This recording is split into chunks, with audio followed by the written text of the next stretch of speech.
Meus amados, vamos abrir a palavra do Senhor em 1 João, capítulo 5, do verso 13 ao verso 15. 1 João,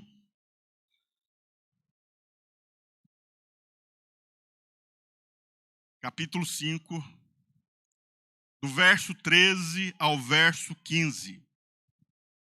A palavra do Senhor nos diz assim: Estas coisas vos escrevi, a fim de saberdes que tendes a vida eterna, a vós outros que credes em o nome do Filho de Deus. E esta é a confiança que temos para com Ele, que se pedirmos alguma coisa segundo a sua vontade, Ele nos ouve. E se sabemos que Ele nos ouve quanto ao que lhe pedimos, estamos certos de que obtemos os pedidos que lhes temos feito.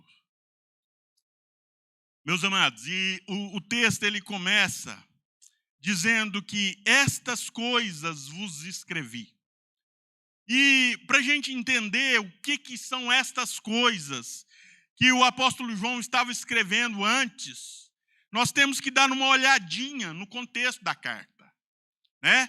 E o propósito desta carta foi garantir, né, trazer a certeza para os crentes da época de que eles, aqueles que creem em Jesus, são salvos.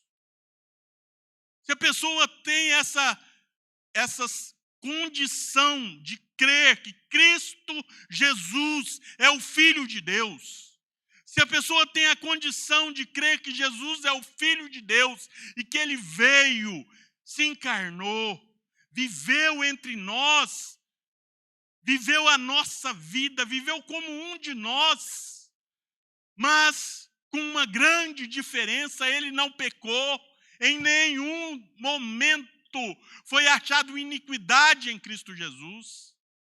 Ele se fez homem a nosso favor. Se você consegue crer nisto, que Ele andou aqui na terra, mas sem pecado. Se você consegue crer no seu coração, mas não é crer somente com a boca, não, é crer com o coração, que Jesus morreu pelos nossos pecados. O castigo que nos traz a paz estava sobre ele. Se você consegue crer nisto, que em Cristo Jesus nós fomos justificados, perdoados, lavados e regenerados. Se você consegue crer nisto, você é salvo. Se você consegue crer que Cristo Jesus morreu, mas ressuscitou e vai voltar, e por isso você vive esperando a volta de Cristo Jesus, você é salvo. Você é salvo, evidência clara que você é um eleito de Deus, que você foi chamado pelo próprio Deus, que você foi regenerado pelo Espírito Santo. Então, meus amados, o propósito dessa carta é inculcar isto na mente dos cristãos da época. E a palavra de Deus, ela é viva. E ela vem para nós hoje e fala para nós: você crê em Jesus? Se você crê em Jesus, você é salvo. Você foi liberto da morte do pecado. E hoje você vive, mas vive uma vida diferente. A vida do crente, a vida do cristão, a vida daquele que ama a Deus. Não tem como você crer que Jesus é o Cristo. Não tem como você ser templo do Espírito Santo e continuar com uma vida de pecado, no lamaçal do pecado. Porque quando Cristo Jesus nos salva, Ele também nos transforma. Ele faz com que nós passemos por uma transformação de mente, por uma mudança radical. E essa mudança começa da onde? De dentro para fora. Nós somos novas criaturas. em Cristo Jesus. Mas na perícope anterior, no texto anterior, o texto está falando sobre o tríplice testemunho que Deus dá a respeito da nossa salvação. Cristo Jesus testemunha, o Espírito Santo testemunha e Deus Pai testemunha que aquele que crê em Cristo Jesus é salvo. E lá em 1 João 5,7, um pouquinho antes aí, fala o seguinte: pois há três que dão testemunho no céu: o Pai, a palavra, e aqui se você observar, João, ele tem esse costume de chamar Jesus de o Verbo. Lembra, no começo do Evangelho de João, olha no começo da carta de 1 João, o Verbo de Deus, a palavra de Deus. Então, Jesus é essa palavra aqui. Tá? Pois há três que dão testemunho no céu: o Pai, a palavra e o Espírito Santo. E estes três são um. Mas que testemunho é este? E o verso 11 vem e nos responde. E o testemunho é este: que Deus nos deu a vida eterna. E esta vida está no seu Filho. Aquele que tem o Filho tem a vida. Aquele que não tem o Filho de Deus não tem a vida eterna. Então, meus amados, a certeza da vida eterna não é uma presunção humana. Quando nós falamos assim, eu sou salvo, a pessoa olha para mim e fala: mas como é que ele pode ser tão prepotente assim e falar que é salvo? Eu já vi ele pecar, já vi ele cometer erros e diz ainda que é salvo. Como pode dizer que é salvo? Mas a certeza da vida eterna não é uma presunção humana, mas uma confiança na infalibilidade de Deus. Deus prometeu. E se Deus prometeu, Ele é fiel para cumprir. Aquele que tem o Filho tem a vida. E eu quero te perguntar, e você responde aí para o seu coração. Faz uma análise de coração. Você tem o Filho de Deus como seu único e suficiente Salvador? Tem? Amém? Amém. Espero que esse amém tenha fluído lá de dentro do coração, chegado nos lábios e glorificado a Deus. Então, meus amados, essa confiança que nós somos salvos não procede de nós, procede da fé. Procede da fé, na confiança daquilo que Deus falou. Deus falou que aquele que crê em Cristo Jesus é salvo.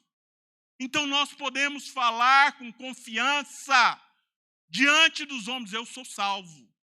Mas eu sou salvo não por causa dos meus méritos, não por causa dos meus feitos, mas por causa do mérito e dos feitos de Cristo Jesus. Foi Jesus quem me substituiu. E semana passada nós celebramos a Páscoa. E a Páscoa cristã celebra a morte, mas celebra também a ressurreição de Cristo Jesus. O nosso Jesus ressuscitou, está vivo, reinando com Deus. Ele vai voltar. Glória a Deus. Você está preparado? Aleluia, glória a Deus. Meus amados, a vida eterna é recebida, sabe como? Pela fé. A vida eterna é recebida pela fé. Nós somos salvos não por causa da fé. A fé, ela é um instrumento que nós ganhamos, recebemos de Deus para nos apropriar da nossa salvação. Pela graça, nós somos salvos. Lembra do texto de Efésios? Nós somos salvos pela graça de Deus, mediante esta fé que Deus colocou no nosso coração. Por esta fé nós nos apropriamos da nossa salvação. Nós declaramos com certeza: eu sou salvo através da graça de Deus para comigo. Eu sou salvo porque Cristo Jesus assumiu o meu lugar. Porque Cristo Jesus pagou o preço do meu pecado. Hoje eu sou livre. Hoje eu estou habilitado a servir a Deus. Hoje eu estou habilitado a estar na presença de Deus. Então a vida eterna é recebida pela fé. E a vida eterna é garantida pela palavra de Deus. Verso 13 do nosso texto: estas coisas vos escrevi, a fim de saberdes que tens a vida eterna. Tens a vida eterna. Não é terá a vida eterna. Nós já temos a vida eterna. E essa vida eterna começa, sabe quando? Quando? Quando eu morrer, pastor. E nós cantamos um hino que fala assim: aqui, nesse momento, com o Senhor é céu aqui. Com o Senhor é céu aqui. A vida eterna começa aqui. Vida maiúscula, vida abençoada. Vida em que nós somos chamados por Deus de macários, bem-aventurados. Mais do que felizes. Por que nós somos mais do que felizes? Em todas as nossas dificuldades, Deus olha para nós e fala assim: bem-aventurado. Estamos chorando, às vezes estamos sofrendo, e Deus olha para nós e fala assim: mais do que feliz. Sabe por quê? Porque Deus, ele não observa o momento, o instante, ele observa o contexto geral. E no contexto geral, nós já fomos glorificados por Deus. Nós já chegamos lá. Nós já estamos na presença desse Deus maravilhoso. E Ele vai perseverar em nós até o dia final. Até o dia final. Ele vai estar trabalhando em nós. E nós queremos escapulir. Mas Ele vem e fala assim: vem cá, meu filho. Tu és meu, eu te chamei, eu te amei. Tu és meu. Eu paguei o preço por você. E aí nós vemos e perguntamos: quem? Quem nos separará do amor de Cristo? Será tribulação? Será tristeza, angústia, perseguição, fome, nudez? E aí nós falamos: nada. Nada pode nos separar do amor de Deus que está em Cristo Jesus, nosso Senhor. Glória a Deus por isso, meus amados. A vida eterna não é um presente apenas para o futuro. É uma dádiva para ser recebida agora. Podemos tomar posse da vida eterna. Toma posse. Lembre-se, nós tomamos posse desta vida eterna pela fé. Pela fé.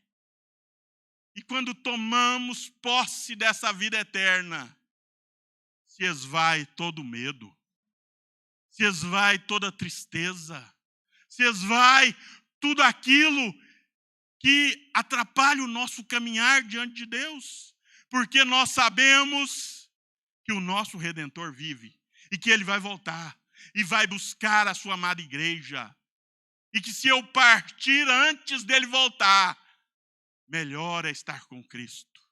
Melhor é estar na presença de Deus, porque lá Ele vai enxugar dos meus olhos toda lágrima. Lá não haverá mais pranto, lá não haverá mais dor, porque isso é coisa do passado, ficou para trás. Agora eu sou nova criação, eu sou redimido, transformado pelo Espírito Santo. Ali eu vou estar numa vida plena, completamente plena diante de Deus. Não ainda na sua totalidade. E nós vamos estudar isso daqui uns tempos, né? O já, mas o ainda não. Como que é isso, pastor? Fica aí a curiosidade para os irmãos. A vida eterna não é um presente para o futuro, é uma dádiva para ser recebida agora. Nós podemos nos apropriar dessa vida eterna.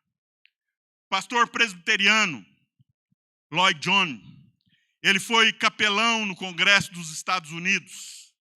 E ele disse o seguinte, disse que a vida eterna é qualidade com quantidade. A vida imortal é quantidade sem qualidade. Vocês entenderam o trocadilho de palavra? A vida eterna é qualidade com quantidade. A vida imortal é quantidade sem qualidade. Todos viverão para sempre. Nós fomos criados por Deus com uma alma imortal. Nós passamos pela morte, mas nós não ficamos na morte. Ou ressuscitamos para viver do lado de Deus, ou ressuscitamos para um lugar diferente. Um lugar terrível. Um lugar que nós vemos na palavra as pessoas clamando por sede, falando que está com sede, pedindo ao pai Abraão que ele molhasse o dedo nos lábios de Lázaro e tocasse ali, porque a sede era terrível, tremenda. Esse é o inferno. É o Hades, é a separação de Deus eterna. É o lugar dos mortos. Nós estamos vivos, vivos agora e vivos eternamente. Nós não passaremos pela segunda morte. Por quê? Por quê? Porque Cristo Jesus venceu a morte por nós. Quando ele ressuscitou, nós ressuscitamos juntamente com ele. Nós somos salvos pela graça. Todos viverão para sempre, mas nem todos terão a vida eterna. O dicionário bíblico, meus amados, dicionário bíblico Strong, grego-português, ele diz que esta vida é vida real e genuína, vida eterna é vida real e genuína, vida ativa, vigorosa, devota a Deus, abençoada, em parte já aqui neste mundo, para aqueles que colocaram a sua confiança em Cristo Jesus e depois da ressurreição a ser consumada por nossas bênçãos, entre elas um corpo mais perfeito que permanecerá para sempre. Isso é vida eterna, vida abençoada. Essa vida eterna significa muito mais do que a simples expressão viver para sempre. É muito mais do que viver para sempre. Uma vida sem fim poderia ser uma maldição. Imagina, viver eternamente no inferno. Que tristeza! Sem a presença de Deus, desfrutando do pior que nós podemos oferecer.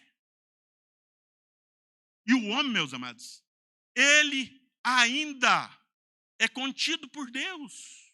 Ele não expressa o seu pior. Ali no inferno, ele vai expressar o seu pior, porque a presença de Deus já não vai estar entre eles. Deus vai dominar, mas Deus não vai consolar. Deus não vai consolar. E ali é vida de terror. A palavra de Deus fala que no inferno haverá choro e ranger de dentes. Choro e ranger de dentes. Falta de consolo de Deus.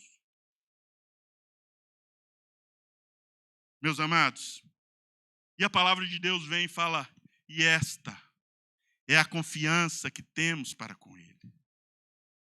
Se pedirmos alguma coisa segundo a sua vontade, Ele nos ouve. Hoje nós temos a liberdade de chegar diante de Deus através do nome de Jesus.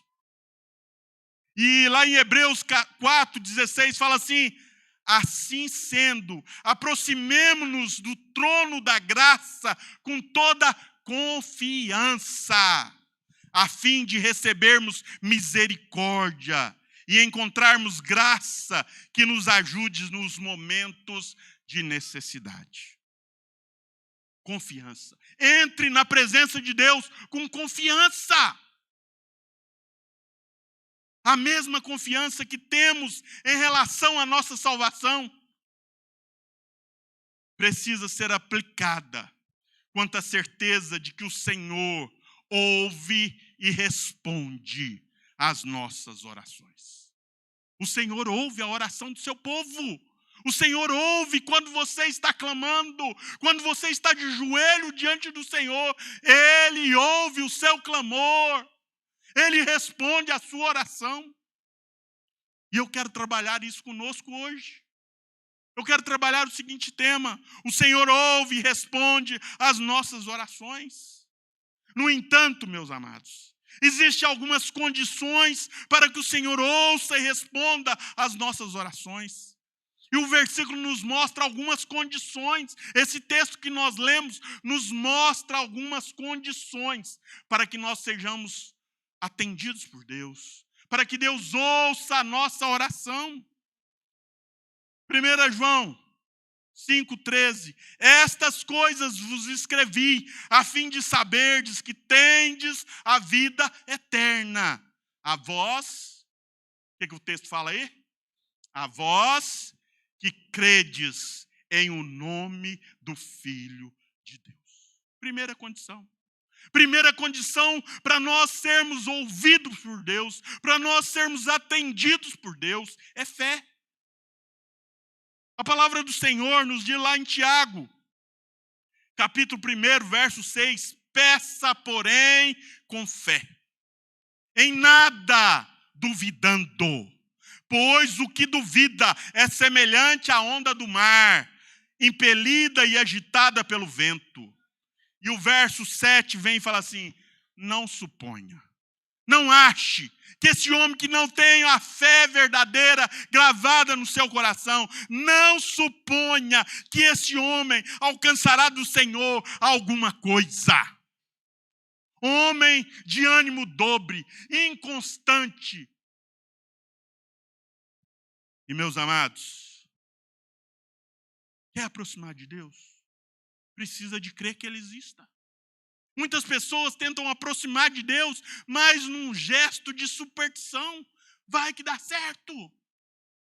Vai que se eu pedir ao Senhor, Ele vai responder, mas eu não creio muito não, mas vai que funcione. E meus amados, está cheio de pessoas assim. Pessoas que creem, que falam que creem em Deus, mas que tem um sentimento supersticioso no coração em relação a Deus. Vai que dá certo, eu vou fazer, eu vou até me ajoelhar diante desse Deus. Quem sabe Ele pode me abençoar. E lá em Hebreus 11:6 fala assim: de fato, sem fé é impossível agradar a Deus. De fato, sem fé, é impossível agradar a Deus, porquanto é necessário que aquele que se aproxima de Deus creia que Ele existe e que se torna galardoador dos que o buscam. Você sabe o que é galardoador? Recompensador. Se você chega diante do Senhor confiando que Ele existe, e que Ele pode realmente te abençoar, porque Ele é o dono de todas as coisas. Ele tem todo o poder. É isso que Deus quer. Que nós cheguemos à presença dEle, confiantes, crendo que Ele existe e que Ele tem poder para nos abençoar. Ele tem esse poder nas suas mãos. Mas tudo faz como lhe agrada. Ele faz aquilo que agrada o seu coração. E nós precisamos de lembrar também que esse Deus que tudo faz como lhe agrada, Ele nos amou. Ele nos amou a tal ponto de entregar o seu Filho. Então, meus amados, tem um versículo da palavra que fala: se Deus nos amou a esse ponto, com certeza, Ele nos dará graciosamente com Ele todas as coisas. Mas é todas as coisas. Será que nós podemos pedir todas as coisas para Deus? E Tiago vem e fala assim: até agora nada tens, porque não pedis. E quando vocês pedem mal. Vocês não vão receber. Vocês pedem mal. Por quê? Porque pedem para esbanjar em vossos prazeres e delitos. Infiéis, não compreendeis que a amizade do mundo é inimizade contra Deus? Então tem forma. Tem formas para nós entrarmos na presença de Deus. Muitos acham que fé é um pensamento positivo. E eu falei esses tempos atrás, em um sermão, eu usei essa expressão. Muitas pessoas acham que fé é pensamento positivo. E alguns até dizem, mentaliza que vai acontecer. E aí você chega e fala assim: eu acho que isso daí não é muito da vontade de Deus. Fecha a sua boca, porque eu creio. Eu creio, eu tenho certeza que vai acontecer. Eu creio. Mas, meus amados, será que isso não é um pensamento positivo? Uma vontade de que alguma coisa aconteça?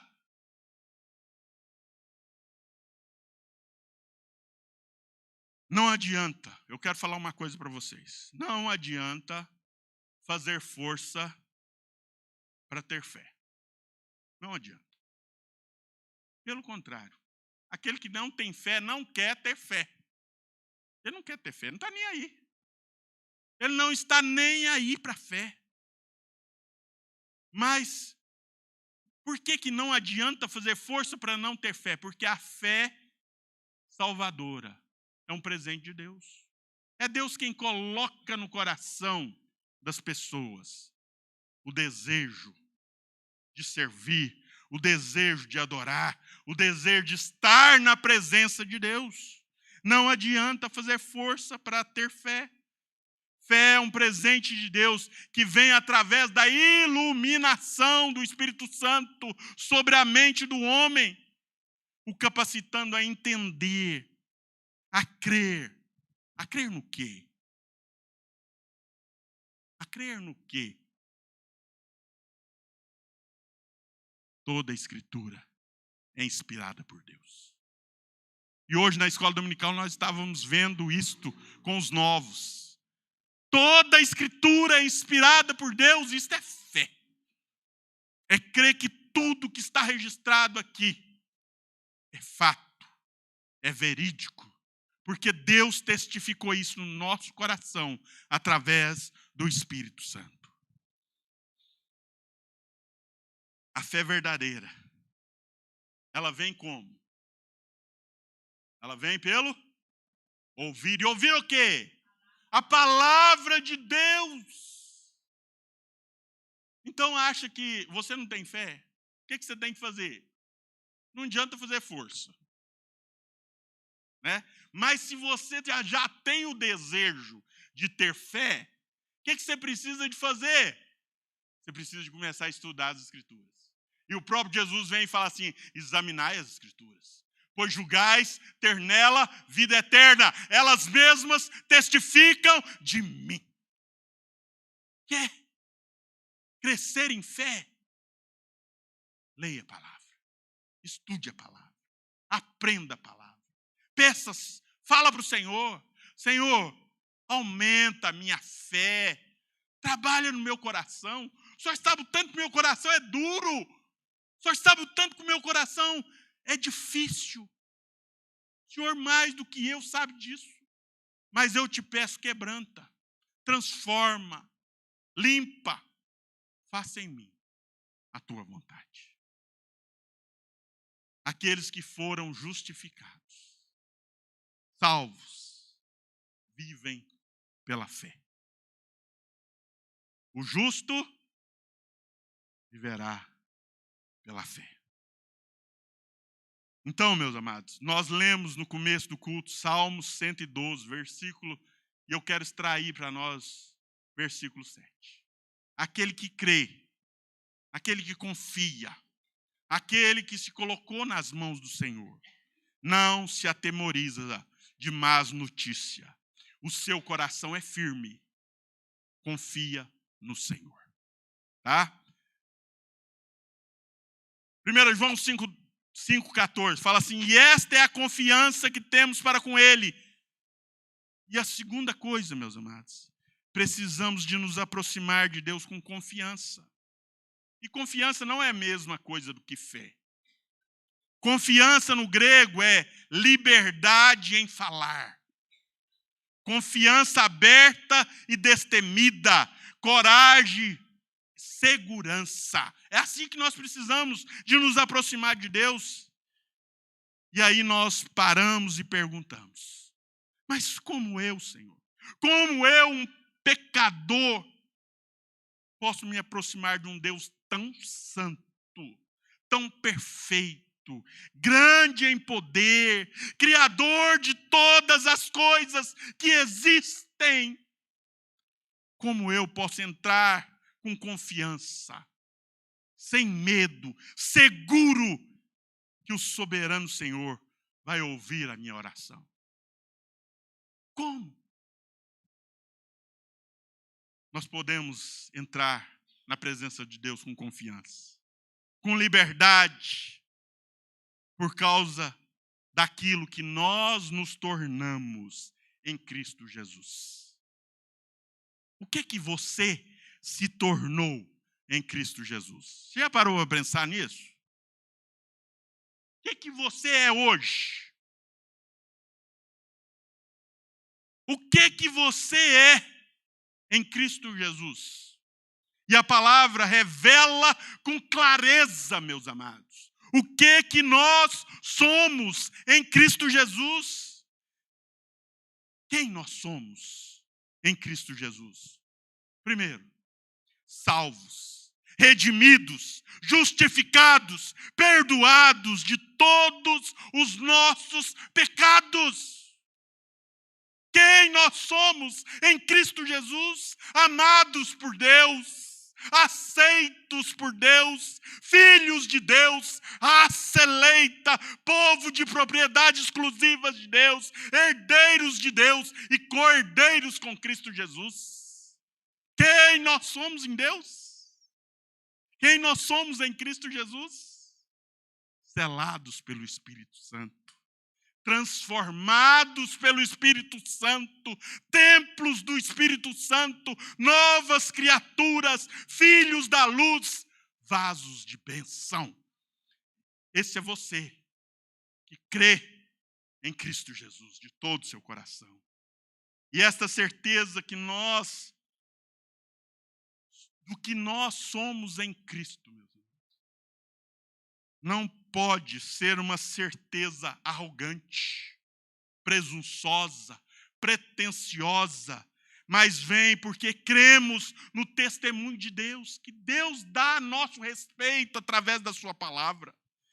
Cremos na revelação especial do próprio Deus, cremos naquilo que a palavra diz a respeito de todo aquele que foi salvo por Cristo Jesus. Então olha para você e lembre-se disso. Lembre-se disso, quem você é em Cristo Jesus. Tá? Tenha confiança de entrar na presença de Deus, porque Cristo Jesus te transformou por completo. Então você pode entrar com liberdade na presença de Deus, com coragem, com entusiasmo, com segurança, sabendo que Ele ouve a sua oração. Ele ouve a sua oração. Precisamos de pedir, meus amados.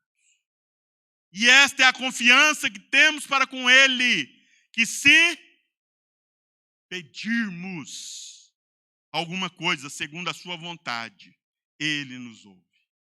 Se realmente estamos confiantes que Deus, o Todo-Poderoso, nos ouve, nós precisamos de fazer o quê? De buscar a Deus com perseverança. Eu quero te perguntar, responda aí. Não precisa de esposas, não dê cutucão nos maridos. Maridos, não dê cutucão nas esposas. Você busca a presença de Deus no seu lar? Você clama a Deus no seu lar? Você ora com a sua família? Você apresenta a sua família ao Senhor? Você tem um tempo para Deus dentro da sua casa?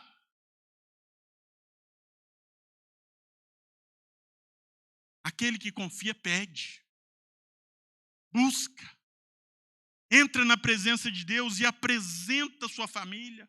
Fala: Senhor, não permita que os meus filhos vacilem. Guarde-os, livra-os, salva-os. Se realmente temos esta confiança, que o Deus Todo-Poderoso nos ouve, precisamos de buscar a Deus com perseverança. Precisamos de falar como Jacó. É como Jacó mesmo. E aí você fala assim: mas Jacó soltou alguma coisa boa? Jacó soltou uma coisa muito boa. E ele falou o seguinte, meus amados: não te deixarei ir enquanto tu não me abençoares. Não te deixarei ir. Deus tem prazer, meus amados, em abençoar os seus servos. Deus tem prazer em abençoar a sua vida. Ele tem prazer. Mas nós precisamos de pedir. Nós precisamos de chegar na presença de Deus e clamar: Senhor, eu preciso de Ti. E isso com perseverança, com insistência. Não te deixarei ir enquanto o Senhor não me abençoar. Pastor George Miller, ele escreveu: orar não é vencer a relutância de Deus, mas sim apropriar-se da disposição de Deus. Eu quero falar uma coisa para vocês. Guarda isso no coração. Deus tem prazer em abençoar a sua vida.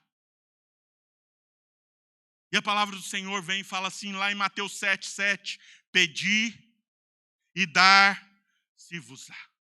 Buscai e achareis, batei e abrir-se-vos-á, pois todo o que pede recebe, o que busca encontra, e a quem bate abrir-se-lhe-á. Ou qual dentre vós é o homem que, se porventura o filho lhe pedir pão, lhe dará pedra? Ou se lhe pedir um peixe, lhe dará uma cobra? Ora, se vós que sois maus, sabeis dar boas dádivas aos vossos filhos, quanto mais o vosso Pai Celeste dará boas coisas aos que lhe pedirem. Deus tem prazer em te abençoar. Lembra disso. Deus tem prazer em abençoar os seus filhos. No entanto, precisamos de entrar na presença de Deus em espírito de submissão. Versículo 14, e esta é a confiança que temos para com Ele, que se pedirmos alguma coisa segundo a sua vontade, Ele nos ouve. O próprio Jesus, quando ele estava no Getsêmani, perto de ser entregue nas mãos dos soldados, ele ora ao Senhor. E ele diz: meu Pai, se possível, passe de mim este cálice. Todavia, submissão. Todavia, não seja como eu quero, e sim como tu queres. Nós precisamos de aprender essa lição. Nós precisamos de entrar na presença de Deus submisso à vontade dEle, porque a vontade dEle sempre é melhor do que a nossa. Jesus, quando estava apresentando uma forma sistematizada aos discípulos sobre a maneira correta de orar, ele diz, lá em Mateus 6,10, faça-se o quê? A tua vontade. Aonde? Na terra, como nos céus. Faça-se a tua vontade. Submissão à vontade de Deus é prova de fé. É a certeza que a vontade de Deus é melhor do que a nossa. Precisamos de apresentar nossas petições ao Senhor dia após dia. No entanto, precisamos saber que a vontade de Deus é sempre melhor do que a nossa vontade. Ele sabe o que faz. Ele sabe o que está fazendo. E mesmo, meus amados, que pareça demorar, mesmo que pareça que está demorando o seu pedido, confie em Deus. Ele já ouviu a sua oração. Ele já ouviu o seu clamor. Ele está respondendo. Ele está respondendo a sua oração, mas muitas vezes não da forma que você quer, mas da forma que você precisa. Ele sabe o que você precisa, de fato, o que você precisa. E o nosso texto termina assim, versículo 15. E sabemos que Ele nos ouve, quanto ao que lhe pedimos, estamos certos de que obtemos os pedidos que lhes temos feito.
E esta é a confiança.